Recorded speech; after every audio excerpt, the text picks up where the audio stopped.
Hey there, everyone. Welcome back to The Great Retention with Kamber Parker Bowden, sponsored by Generational Performance Solutions. I'm Kamber, founder and CEO of GPS, where we bring you strategies to cultivate a high-performing and committed team and in a rapidly changing workplace. As we know it, the workplace is shifting quickly and before our eyes. So whether you're looking to enhance cross-generational communication or navigate generational dynamics in the office, you've come to the right place. Today, I am so excited to have Heath Dillard here, President and CEO at VisitGreenvilleSC, joining us right here in Greenville. Heath, thanks so much for joining. Thank you very much for having me. I'm excited. Now, I'm going to brag on you a little bit. Oh. So Heath has been a major driving force in the visitor economy of Greenville County and has channeled the local enthusiasm for Greenville into a tourism tour de force. That was, thank you, Barkley, my marketing team member who wrote that. I love that. Heath and I met through the Greenville Chamber Board of Directors, and I've had the privilege of seeing his work enhance the tourism industry right here in Greenville. I'm excited to have him join me today to cover the challenges facing the visitor economy, tourism, and how generational intelligence impacts this space today. We're going to dive into that and more. Heath, so glad you're here. I'm really excited. Thank you for having me. Of course, we're going to get started with a lightning round, okay? Right. So in a few sentences or less, I know it can be hard because I always have follow-up questions, but we can talk offline. Tell us something that is not on your resume. I am currently in my youth sports coaching season of life. I have got a 13-year-old who's kind of aged out of that a little bit, and I have twin 8-year-olds. And so I've coached Little League football and baseball. I've even been a youth assistant basketball coach. It was not really my forte, but it gives us a chance to sort of bond as father and sons and keeps me busy after hours for sure. Yeah, absolutely. Well, that is, I'm sure, keeping you really busy. And I know you have some very athletic children from what we've talked about offline. So They think so. Yeah, I mean, hey, what you told me, it sounds like it. If you were not in the tourism business, what would you be doing? I really love real estate. I love reading and following the growing changes of development all throughout the upstate. So I think if I wasn't in the tourism business, I would find some pathway into placemaking and real estate development. Awesome. Very cool. What is the number one thing you like to do when visiting a new place? I'm a nerd, so I like to understand why people were in a given place originally, like anthropologically, why were they there, right? And so you go somewhere now and maybe it's some big urban setting and there's buildings and everything, but I want to know who founded it first and why. And so my wife thinks that's crazy, but I just have to know, like whether we're in a desert community or a major city, how did humans find this place and why are they there? I mean, that's so interesting because I feel like you're in kind of the right job. Like, I would assume you kind of dig into that anyways when you're visiting new cities and kind of understanding, like, how do we get Greenville to that place or what differences we can make. So thank you for answering. And then last question here. Is there a city that you think is doing an even better job connecting across generations? Oh, interesting. I have a hard time saying definitively that somebody's doing it better, but I think Greenville is in a class of cities across the United States that is combining a lot of amenities, both sort of those urban nice-to-haves with the outdoor ability to connect back with nature. And we're in an era sort of post-COVID where people are trying out the off-the-beaten-path mid-sized cities. And so I think Greenville's in that mix along with a bunch of others. Yeah, great. Well, let's dive into the meat of our conversation today because I think that's a nice segue. Let's talk about how, people come from all over the world to Greenville. And it's something I'm really proud of as a Greenville resident. But you and your team are making that happen. So why don't you first start by giving us just a rundown of what happens at Visit Greenville SC so that people who are listening that might not be familiar are aware. And then part two of that question is how does your team go about creating really valuable experiences for visitors of all generations? Yeah, well, first of all, at Visit Greenville SC, we're a independent 501c6 nonprofit organization. We're supported by both the city, the county, and the state of South Carolina. And our job is to maximize Greenville's visitor economy, but to do so through the lens of making this a better place, right? Better place to live. So while our focus is on tourism, we are leveraging tourism for the sake of our own community. So our mission is to do those things in an effort to increase the quality of life and prosperity for our local community. And so we're responsible for bringing meetings and conventions and sporting events and conferences and all of those kind of things to the market. We're probably best known for the SEC Women's Basketball Tournament or the NCAA Men's first and second round that we'll host next March. But we also do hundreds of other smaller events that never make the headlines.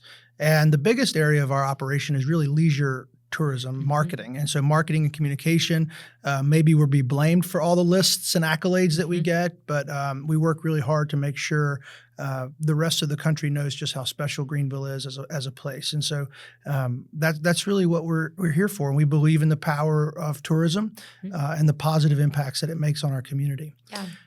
As it relates to creating the experiences that really span generations, I think it's important, and I think we'll talk a little bit about it later on, is focusing less on the visitor and more on the visit.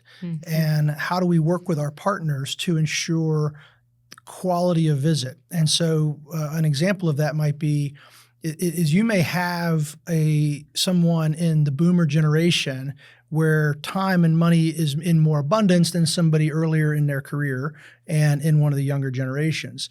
And where a really incredible sort of star dinner kind of thing is a regular occurrence for the older generation, but the younger generation prioritizes experiences as a share of wallet. Maybe it's an anniversary, maybe it's a baby moon or whatever the occasion is.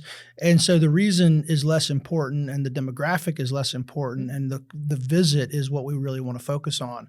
At Visit Greenville, we don't own the assets. So we have to partner really closely with hundreds and hundreds of small businesses. And when we talk about the brand of Greenville, it's not our logo, it's not our advertising. It's the thing that people walk away with, the feeling that they have, the memories that they leave with. That's the brand of our community.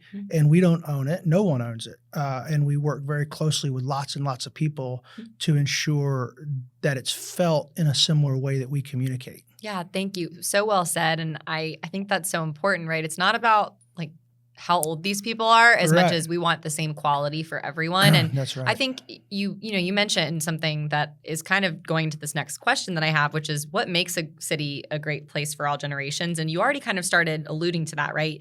For maybe more experienced people, right? People who are in their 50s, their 60s, they probably have the money to splurge on a really nice dinner, whereas younger people probably don't, but they are, like you hit the nail on the head, they crave experiences. Right. So can you speak to that or maybe share other examples? Yeah, I mean, there's two key ingredients that are really necessary to travel, just generally speaking, and those are time and money. And you know, we might often think of one generation as having more of those two things in abundance. But what we've seen and the trends are that the younger generations, that while they may not have the net worth or even the income yet, they prioritize experiences. And if there is a silver lining from COVID, if we want to find a silver lining, it's that the pause on all of those things that we could do socially made us crave them even more. So the weddings that we missed or the weddings that were postponed, the concerts that were canceled, the sporting events that were limited in attendance, the conferences and conventions and all of those things that were limited for a certain period of time, depending on where you were in a country, it caused us to crave those even more so. And so what makes a place special is what I'm seeing is a place that can be distinctive, right? People are really looking for local, authentic, distinctive experiences, places that they can't eat in their own community. Those sort of selfie backgrounds that they can't get in their community, right? And so, and Greenville does that really, really well. We are able to combine, great urban amenities, and I think we'll talk about that in just a bit, but great urban amenities with this opportunity to sort of escape, right? You can turn off the cell phone and go for a walk or a hike. And you really can there's this duality about Greenville that's just really hard to replicate in many other places. Yeah, I feel very special to live here, as I kind of alluded to earlier. But something you said a moment ago about, sometimes people will blame Visit GreenvilleSC for us hitting all the lists. And we just got back from a trip. We both went to Boise, Idaho, and it was an amazing trip where the conversation kept going back to, what happens, like how do you manage the growth? How do you kind of keep the infrastructure or how do you grow with all the growth and kind of develop that infrastructure? Can you speak to that at all from your perspective? So anyone listening who might be one of those people that's like, we need people to stop coming to Greenville. What would you say to that? There's a huge number of people who rely on our work as a source of income and stability. The hospitality industry alone, just in Greenville, employs more than 50,000 people. And so our team takes that very seriously, right? The work that we do that ensures housekeepers get hours, food service workers are getting hours, and that they can create the kind of income that sustains their ability to afford housing and food and healthcare and other essentials like transportation. That's what gets us up every single day. The other thing that tourism does is the same amenities that visitors are looking for in a really quality destination are often the same amenities that people are looking for in a place to live. There might be some additional components like, if you've got school-age children, you want to know how great the schools are and those kind of things. But we want to live in a community that's rich with resources like art and culture. And we have that, right? We have an arena that was the 14th highest grossing arena in the U.S. Last year. We have a performing arts theater that allows us to bring in the best Broadway shows into our community. So we don't have to go to another community to experience these really rich art and cultural amenities. We have a great culinary scene, lots of local chef-driven restaurants. And those are all at the doorstep of gorgeous outdoor sort of nature and scenic beauty, miles and miles of trails. I think we're the only place in the state that within an hour drive we can get to 10 state parks. So we have nature in abundance all around us. And so we're able to combine that in a really special way. And while that's makes our job easier to attract visitors, those are also the amenities that make it attractive as a place to live. And so more communities are seeing that duality of places that are great to visit are great places to live. And if they're great places to live, they're places that businesses can be confident that they can attract talent, which means you're going to see business investment. And so it's really less about what is Visit Greenville doing and more about sort of say the secret of Greenville is out. We do have to be mindful of the growth. The thing I probably take most seriously is how do we grow without losing the essence of who we are? And I won't name these communities, but my wife and I, pre-marriage, pre-children, had communities that we visited pretty often, and they grew so much so fast that they sort of became caricatures of themselves. Other people moved in. I don't mean literally moved in, but capitalized on their capitalized on their growth and their popularity to the point that they didn't really become recognizable anymore. And what was special 15, 20 years ago to us is no longer all that special. And so for me, I think we want to be good partners for people who are thinking about affordable housing. We want to be good partners who are thinking about roads and transportation and infrastructure. But probably at the very top of my list is staying true to what makes this place special and what attracted people to begin with. Yeah, well said. I mean, authentic and distinct, right? Those are two words you mentioned earlier, and I think the same kind of pertains to your answer there. So I love hearing that response. And one thing you mentioned, Heath, was talking about, making this a place for businesses to want to come. And so it's a nice transition into my next question, which is about, what trends are you seeing in cities across the U.S.? Because I know part of your work is going and seeing other cities and kind of understanding how we can learn from those cities. What are you seeing in those places across the U.S. with the desire to attract talent? Like, what are they doing well? What are you seeing that we've maybe exhibited here in Greenville? So speaking to the business leaders that are listening and watching. Yeah, I spoke to a group of HR professionals, SHRM, and most of which are not affiliated with the tourism industry at all. And my point of speaking to them was to say, whether you're an HR person for a hotel or a manufacturing business, you should pay attention to what we're doing as an organization, because we've been able to prove through much of our market research that if we can, our marketing reaches over 25 million households around the United States on an annual basis. So we're introducing Greenville to a lot of people who otherwise don't know where we are or what we're all about.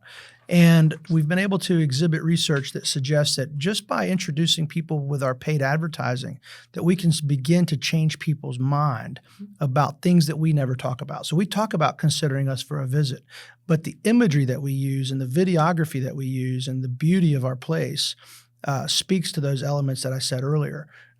We see perceptions for things like great place to live, great place to raise a family, great place to start a business, great place to go to college, great place to relocate or expand a business.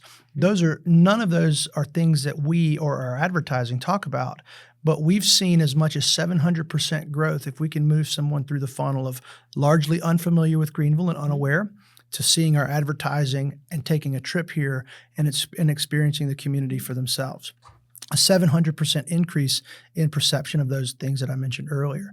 And more communities are taking note around the country of this combination of place, that investing in a sense of place attracts both visitors, which create jobs, which creates business investment, which creates, it becomes an element of reinvestment, right? It creates additional taxes that communities use to reinvest in themselves to create even greater product. And that those amenities and those assets become things that our residents get to enjoy. So I use our arena as a great example of this, is that some portion of their original debt service was paid for by visitors. And that arena allows us to attract major events like the SEC Women's Basketball Tournament. But they host hundreds of events over the course of the year that both visitors and, frankly, even more residents get to enjoy. So your favorite artists and your favorite concerts and your favorite comedy acts, right? Monster Truck and all the things, right, are coming to this community because we have an asset that can host them in some degree, subsidized and paid for by tourism. And so more and more communities are catching on to that and understanding the importance of investing in themselves to be attractive to visitors and by essence, being attractive to residents. Yeah, I think as somebody who is, experiencing a lot of these assets and a lot of these amenities and not visiting Greenville, right, just here as a native, it's really cool to hear this other side. Like when I first learned about what you all did, because I was, I think first met with Visit Greenville when it was that Greenville, right? Like that was the marketing, branding that happened, and then we became like Greenville. We just became Greenville. We were like, people know when they hear Greenville. That's right. And so that's really because of what y'all have done. But I had no idea the layers of work that go in behind this. Yeah. And, you and your team have done so much. So, kudos to you all.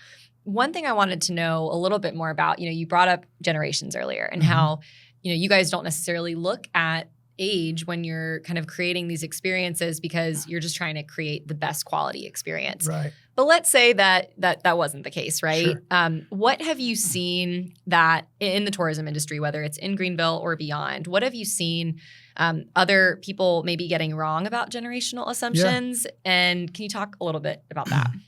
Yeah, I mean, when I talk about not looking at the generations as it relates to creating a high quality on brand experience is one thing, but it is important to understand there are generational differences in how you reach them. So for instance, younger generations are going to be more likely influenced by social media influencers, right? They're going to find their inspiration in their next travel experience on social media, even more so with TikTok than Instagram today than even 3 years ago. We have long heavily invested in our website, for instance, as both a place for travel inspiration and information once you've decided to come here so that you can make the most of your trip. The website may still be very much a tool for Gen Xers or even baby boomers. But even into this early AI journey, we're finding travelers of 18 to 25, maybe even older, are disproportionately using AI for their travel itinerary. Now, it's still important for us to invest in our website because many of those LLMs are going to be pulling information from sources like our website.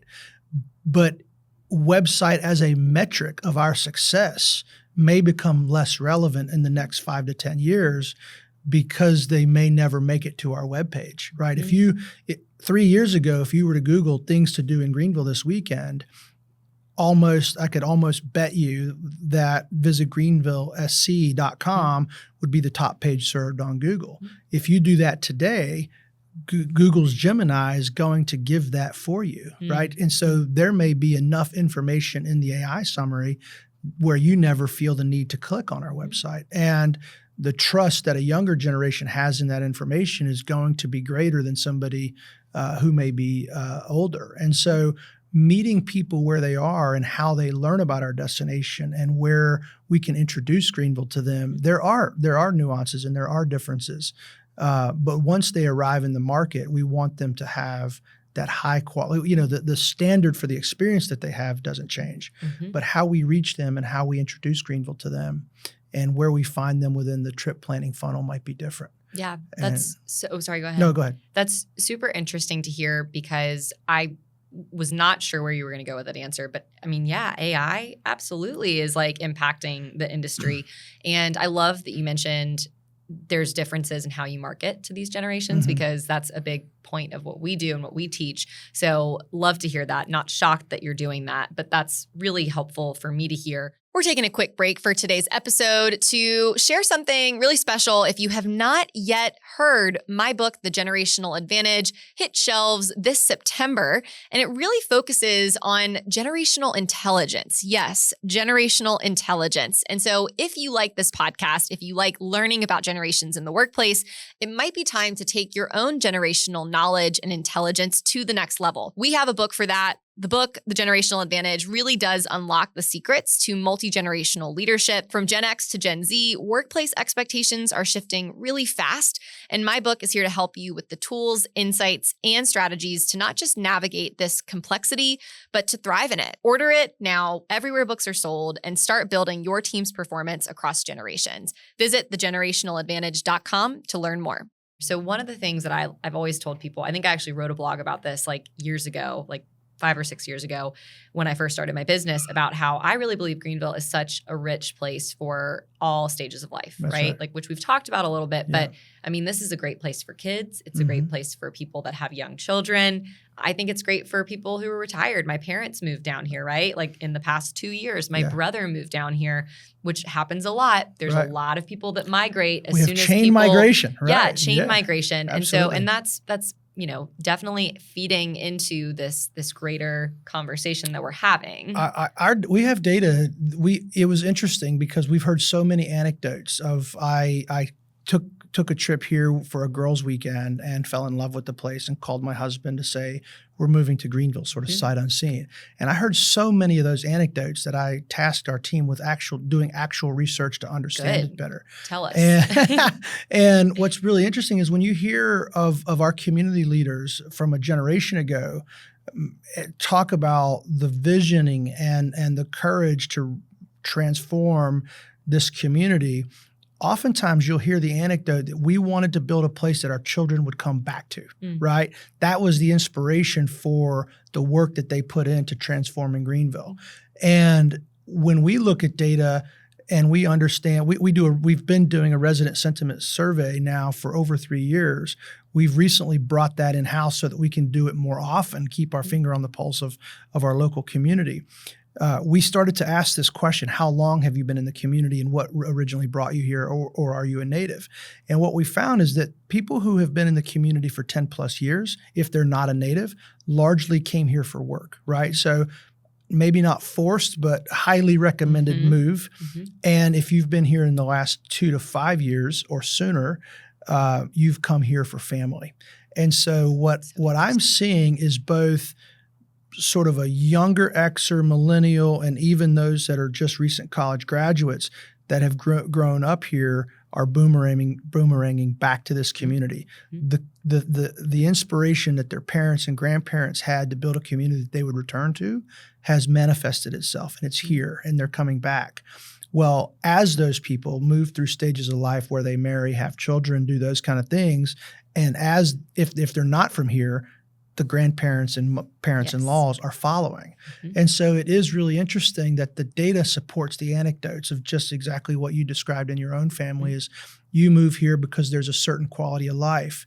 And there's a chain migration that happens not just because they want to be close to you, but because they can be close to you and enjoy a sense of quality of life for themselves. Oh, yeah. And so it's been important for us to measure that and understand that it's more than just anecdote, that it's bearing out in really major trends. And so we are a community that's I sort of call it the barbell, right? You're getting young, highly educated professionals that are finding work and quality of life, and you're getting those that are at or nearing retirement that are saying this is still, despite those of us who've been here for a bit that feel like the prices of going up, it's still affordable to a lot of the rest of the country. And so you're finding interest and growth on both sides of that spectrum. Yeah, I'm so fascinated. I'm so glad you're collecting all of that data. I want to stay posted on the continued work because I am a byproduct, right, of that. I actually moved here for school and just fell in love, did not want to leave after attending Furman right down the road.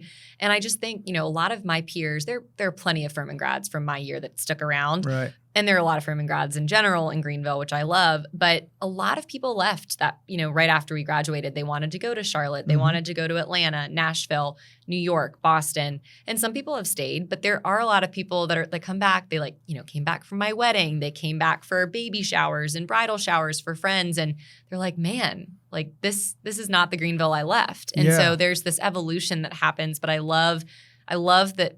I love the term chain migration. I think that's very accurate for this. But it just goes to show that Greenville has put in the work, and it's so impressive. And so one thing that I want to share with our audience right now, based on what you've shared with me, Heath, is if you're a business leader or manager listening or watching this episode, what are some things that you can do? If you're in Greenville, you're in good shape because this guy is doing the work and his team to get people here. And they might visit and have an amazing experience and stay.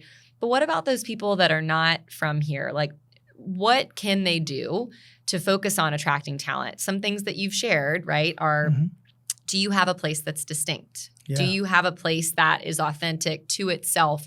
You've mentioned nature and outdoor space, but what else should we be telling them? Yeah. I with that group from SHRM, I said, most likely you're all competing with one another for various kinds of roles and talent. But because you all are Greenville SHRM members, you're also collectively competing with all of the other HR professionals everywhere else in the country. And that was the message I really wanted to send about the work that we do, is we're trying to make your job easier if you're recruiting talent from outside of Greenville. And, you still got to, if you're looking for accountants, you still got to compete with everyone else who's looking for accountants. But if you're in Greenville looking for an accountant with another community that's maybe less desirable, we've got a leg up. I would also say beyond just a sense of place, we're finding that people are really looking for that mission and that sense of purpose that really aligns with them personally. I've tried to work really hard to create an organization that is values-based. At the top of our job descriptions, before we ever get into what it is that you're going to do on a day-to-day basis, we tell you who we are and what we stand for and the kind of environment that you can expect to work in. And we created those values really intentionally so that we could recruit to, hire to, and hold one another accountable for that kind of culture. And we do twice a year employee engagement surveys. And undoubtedly, the number one thing that really connects our team with our work is this passion that they're doing something that they believe is a greater good, that the work that they do every single day connects back to improving the community that they genuinely love, and that they really enjoy working for an organization that's been intentional about setting its values, and that we've hired people who really align with those values and hold ourselves accountable to live those day by day. And so I think as an organization, I sort of learned this going into COVID, is I was really fortunate to be working for an organization that had very clearly defined its strategy and vision for where it was going, but also who it was. So when COVID happened, and that's the kind of thing that, I call them these black swan events that you just can't predict. If you haven't done that work going into these really stressful moments, it'll break the organization. But if you've done it, it gives you some stability that you can withstand any of those challenges. The challenge just becomes the filter by which you make those decisions. But having a values-based organization and one that is really clear in its sense of purpose allows you to find the kind of employees that are going to show up to work every day incredibly inspired, deliver that discretionary effort that's going to wow your customers, and the outputs and the performance then start to take care of themselves. Yeah. Thank you for sharing your own experience and what you do with your team, because based on a lot of the employees that I know, they've been there for a long time. They really, really do all the things that you just said. So great job with your own team as well. And thanks for sharing. A few more questions before we wrap up. One of them is a curveball question, but I know you're great at these. Let's see. And this one is kind of a unique one. So I have a lot of friends, we're in our 30s. I've got a lot of friends that their one complaint about Greenville is the dating scene. And we can literally edit this out if you don't want, because I know this popped up like last minute. But I hear that often, and people will say, like, we love everything about this city. Why can't we find, people to date? And so thoughts on the dating scene in Greenville? I'm so far removed. This can be a blooper. I am so far removed. But is it talked about? And honestly, I guess in tourism, like that wouldn't really. That's the first time I've heard of it. It's so fun. I'm so far removed from the dating. This is going to be a blooper, Heath. That's cool. I think it would be hilarious. I am so far removed from the dating scene. Do you hear complaints? I don't. I didn't know this was is the 30-something I didn't crowd. know this was a thing. It's really interesting. It is actually kind of shocking to hear and to believe a little bit, because I met my husband here, to be clear. Fair, I don't agree with them. It's just the one thing that I hear frequently, and it's probably the stage of life that I'm in, and the stage of life my peers are in. But sorry to interrupt. I'm curious. I like I said, I've been so far removed from the dating scene. Thankfully, my wife jokes to me all the time. She says, you would be really horrible in today's dating scene. I was like, well, let's hope I never have to get back in that pool. I'm asking the guy who, I don't even know how old you are, but I'm asking the guy with a wife and 3 boys who are like 13 oldest. It is surprising. I mean, we are attracting so many young professionals. It seems like it would be just an incredible opportunity to be in the dating scene. That's what I say. Yeah. So it's like mix and mingle. I don't know. Don't leave Greenville. Go out there. Get out there. Yeah. Yeah. Let's get off the dating apps and meet in the traditional way. Let's find one another at a festival or something. I don't know. I promise you, Heath, we can edit that out if you don't want. It was just curious. You review it and tell me if you like it. I'm okay with it. Okay. So last question. Okay. I couldn't end on that note.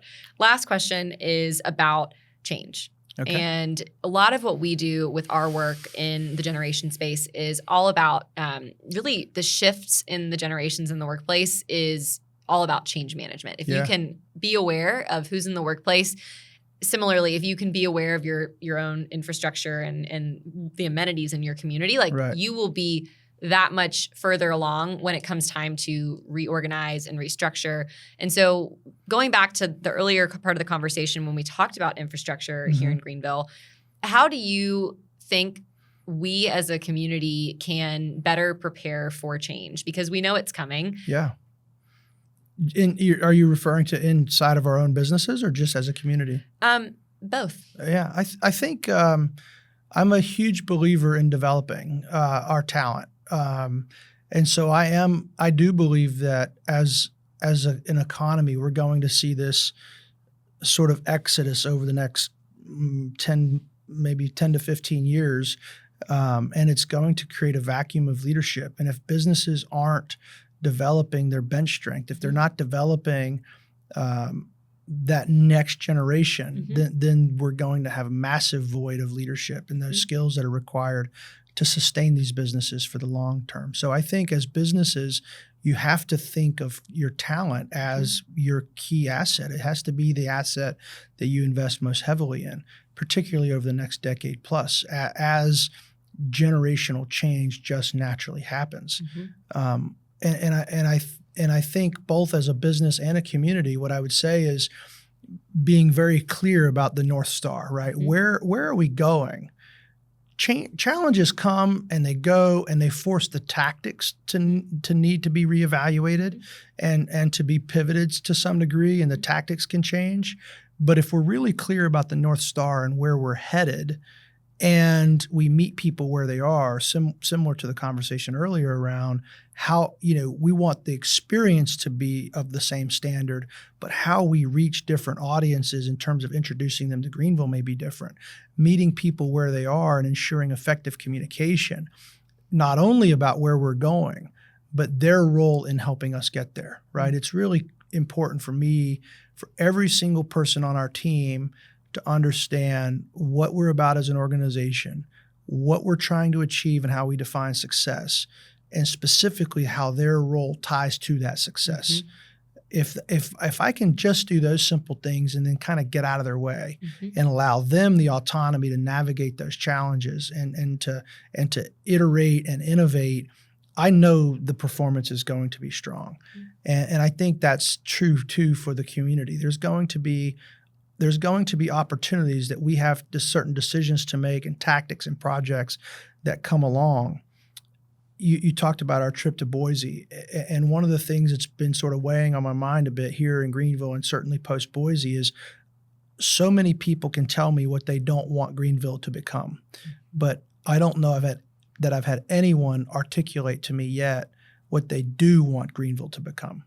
And so I think it's really important that we define that North Star for our businesses, and that we define that North Star for our community, and then communicate how everybody can play a role in helping us get there. And we meet everyone where they are, right? Whether it's generational or other differences, and show everyone that they play a role in helping us achieve that success. I love that. That was like a mic drop moment, what you just said. So we're going to have to mark that, because I think that might be the soundbite for the episode, because I think that is just a really great way to wrap up our time together. Before we do, are there any last minute comments, pieces of advice, things that you feel like we didn't touch on today that you want to share? No, I focus a lot on just individuals, and so I joked with her. I'm 43, so I was born in 1982. Yes. I think by most definitions that I've seen, that classifies me as a millennial. You're a millennial. I think several people on our team were really disappointed to find that that I was a millennial and classified as them. Yeah. But I think not putting people in boxes and really understanding the individual is so important, because how I grew up in a very rural part of our upstate community, and how I was raised, and even though I'm a millennial, I didn't have cable or satellite TV till I was in 5th or 6th grade, didn't have a computer in our home until we were in the 9th grade. And even the 3-year gap between my brother and I is a significant difference, much less the millennials that are in my cohort that are on the opposite end of that, right? We just grew up in a very, very different environment. So what I love to ask our team is, hey, we're all here together now, right? We're all on this team, but every one of us took a different path to get here. And I'm genuine, and one of our core values is open, and it's more than tolerating our differences. It's a genuine curiosity about you as an individual. And so I would just implore people to sometimes break down those boxes that we put people in, and get to know someone at the individual level and meet them where they are and help them figure out how they personally can best help you towards success. Yeah. Again, really well said. And that is a core focus of ours at GPS. Generational data can help you make really smart decisions about attracting talent, retaining talent, developing your talent. But at the end of the day, it shares trends. It doesn't tell you the whole story. So you have to know the individuals. That's right. And there are a lot of different paths that get them there. So again, a very good sign of a strong leader. And so anyone listening, listen to that. But Heath, thank you so much for this really energizing conversation. I am so happy that you joined me on the show. Thank you very much for having me. Thank you again for joining us on The Great Retention. Before you go, remember this: the generational landscape is shifting, and today's workforce is not the same workforce we once knew. Our mission here at GPS is to help you save time and money by identifying these shifts and demystifying generational differences through our workshops, keynotes, leadership programs, and our workforce planning. Contact us today if you're interested in transforming your multi-generational team, and let's drive your business towards long-term sustainability and success. And last but not least, make sure to check out my new book, The Generational Advantage, which just hit shelves this week. Go ahead and get your copy, available where all books are sold. Thanks again, and we'll see you next time.